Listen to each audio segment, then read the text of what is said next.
make sure that the needle is tight on here. Sometimes they get a little loose. Then we're going to add a little air. We're going to add about a half of a milliliter like that. Bubble up at a 45-degree angle. Slowly move to 90 degrees as I puncture. We're going to push it in the air. And then we're going to withdraw, making sure to show the needle shaft because we need to get all the drops. So right now you can see all the liquid's gone. I'm going to slowly withdraw the needle, push it up. They said that the dose should be about 1 milliliter, but it's okay if we're over.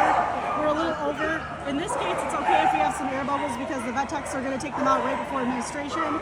We're going to recap by putting the needle and the cap together at an angle and slowly moving together. And then once again, give that another twist to make sure it's fully secure on there before we put it into one of these little coolers for the vet techs to pick it up. Alright, so now we're going to drop the Rabies Vaccine. It's for cats, dogs, and ferrets. So the same thing as before, just add a half a milliliter of air. 45-degree angle, bubble up, slowly puncture until you're at 90 degrees. Push your air in, and then draw up. This one's even going to have less overfill, so we're going to really need to get to the bottom of that.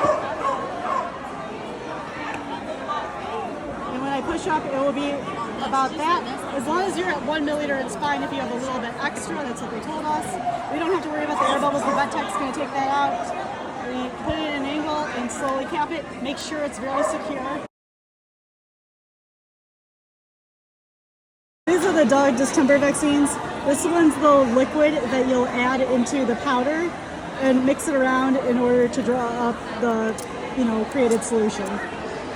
So this one, we want to always check this liquid part at the bottom to make sure there's no ring around it.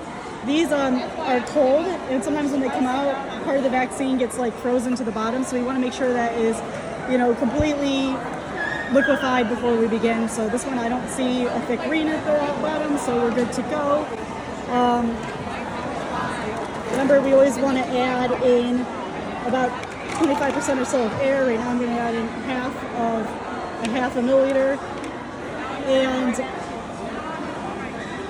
we're going to end up drawing up 1 milliliter, and this one's going to be tight because this one does foam up after reconstitution, so you really want to get to the bottom of the stopper with the needle tip.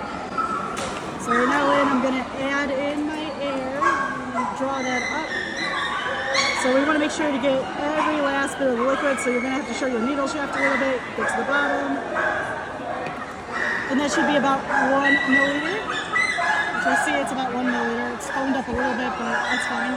I don't add any air back into this when I mix this. Some of my students here, they said that it was easier for them to add in about the same amount of air. So, it depends on your personal preference. I'm not going to add any air because there is still a little bit of air here that I didn't fully get rid of from it foaming up. We're going to go and bevel up, 45-degree angle, slowly turning to 90 degrees as I puncture that.